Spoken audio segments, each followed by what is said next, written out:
Welcome back to MAMSKhanInfo. Today, we are going to one of the greatest wonders ever built by human hands, the pyramids of Giza in Egypt. These massive stone monuments have stood for more than 4,500 years. They are older than most of the world's cities, older than most religions, and they continue to inspire awe, curiosity, and mystery. For over 3,000 years, the Great Pyramid of Giza was the tallest structure in the world, and even today it is the last surviving wonder of the ancient seven wonders. Let's begin with where they are. The pyramids of Giza stand on a desert plateau on the west bank of the River Nile, just outside modern-day Cairo. This site includes not just the three main pyramids, but also smaller pyramids, temples, causeways, tombs, and the world-famous Sphinx.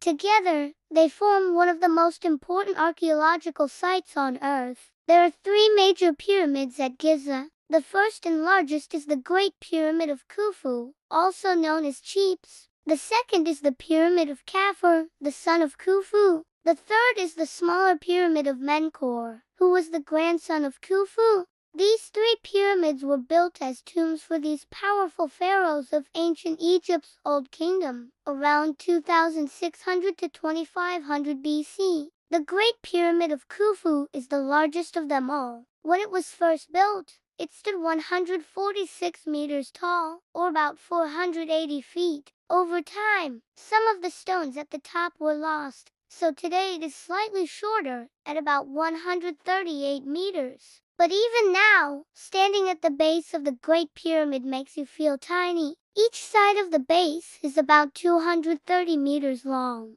almost the length of two football fields. It is estimated that the pyramid was built with about 2.3 million stone blocks, each weighing an average of 2.5 tons. Some blocks are much larger, weighing up to 80 tons. Imagine the effort needed to move and stack those stones with no modern machines. Historians believe it took tens of thousands of workers more than 20 years to complete the Great Pyramid. These workers were not slaves, as many once thought, but paid laborers who were organized into teams. Archaeologists have even found remains of workers' villages near Giza, with bakeries, breweries, and homes, showing that these builders were well cared for and fed. The precision of the Great Pyramid is one of its greatest mysteries. Its sides are almost perfectly aligned with the four cardinal directions: north, south, east, and west. The base is nearly level, even though it was built on rocky ground. The stones are fitted so tightly that in some places you can even slide a sheet of paper between them.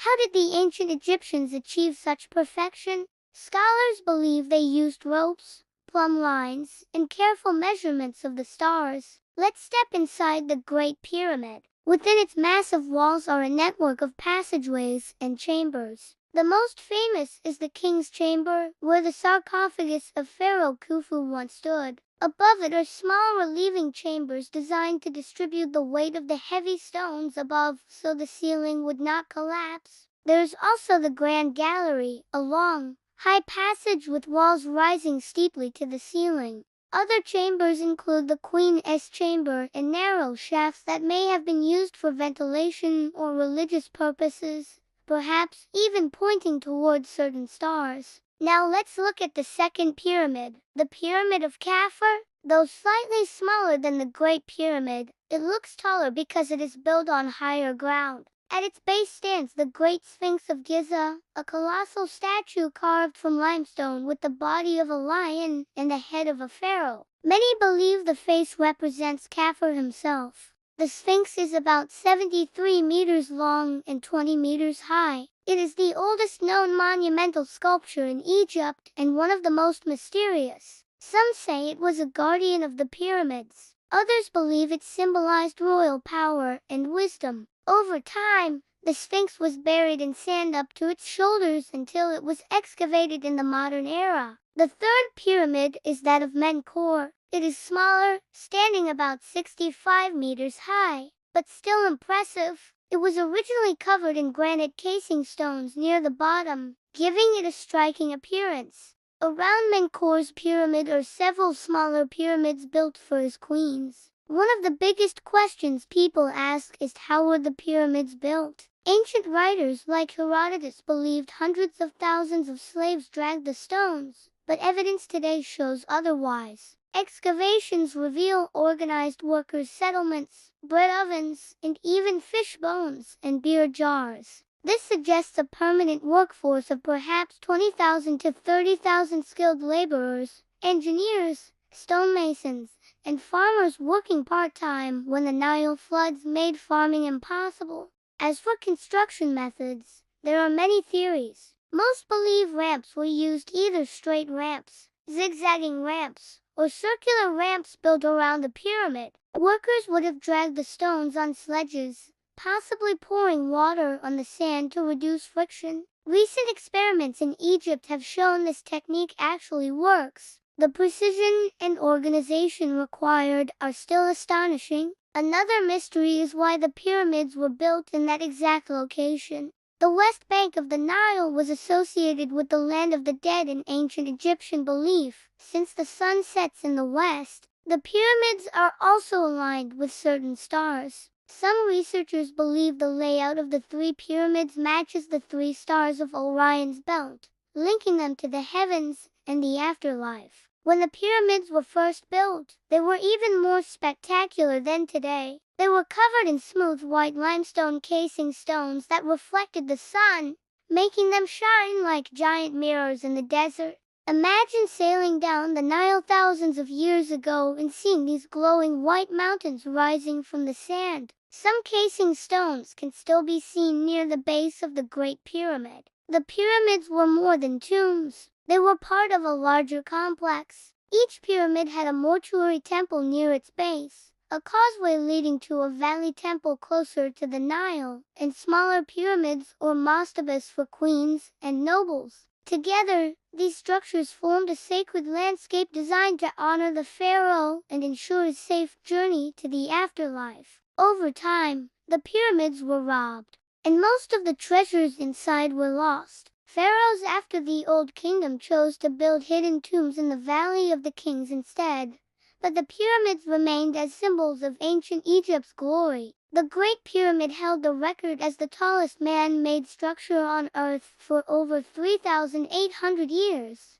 until the Eiffel Tower was completed in 1889. To put this in perspective, that's longer than the time between today and the birth of Jesus. Some fun facts for you: if you took all the stones used to build the Great Pyramid and placed them in a line, they would stretch more than a quarter of the way around the Earth. The base covers about 13 acres, large enough to fit several cathedrals inside. And if you wanted to build the Great Pyramid today with modern equipment, it would still be a massive project costing billions of dollars. The pyramids of Giza are the only surviving wonder of the original 7 wonders of the ancient world. The others, like the Hanging Gardens of Babylon or the statue of Zeus, have long disappeared. This makes the pyramids even more precious as a link to humanity's ancient past. Today, the pyramids of Giza are a UNESCO World Heritage Site and one of the most visited places on Earth. Millions of tourists come every year to stand at their base, to go inside their chambers, and to marvel at their scale. Archaeologists continue to study them with new technologies like laser scanning, drones, and ground-penetrating radar. In 2017, scientists discovered a large hidden void inside the Great Pyramid using cosmic ray imaging. Its purpose is still unknown, showing that the pyramids still hold secrets waiting to be revealed. So what do the pyramids teach us? They teach us about the power of human determination and organization. They show us how faith and belief in the afterlife inspired people to build monuments that lasted thousands of years. They remind us that civilizations can achieve greatness, but they also rise and fall, leaving behind lessons for the future. For Muslims and believers, they remind us that worldly power and wealth are temporary, but knowledge, wisdom, and remembrance of Allah endure. Thank you for joining us on this journey to the pyramids of Giza, one of the greatest wonders ever created. They are not only a marvel of engineering and design, but also a symbol of human imagination and resilience. Don't forget to subscribe to MAMSKhanInfo so we can keep exploring history, geography, and sacred places together. Until next time, stay curious, keep learning, and never stop exploring.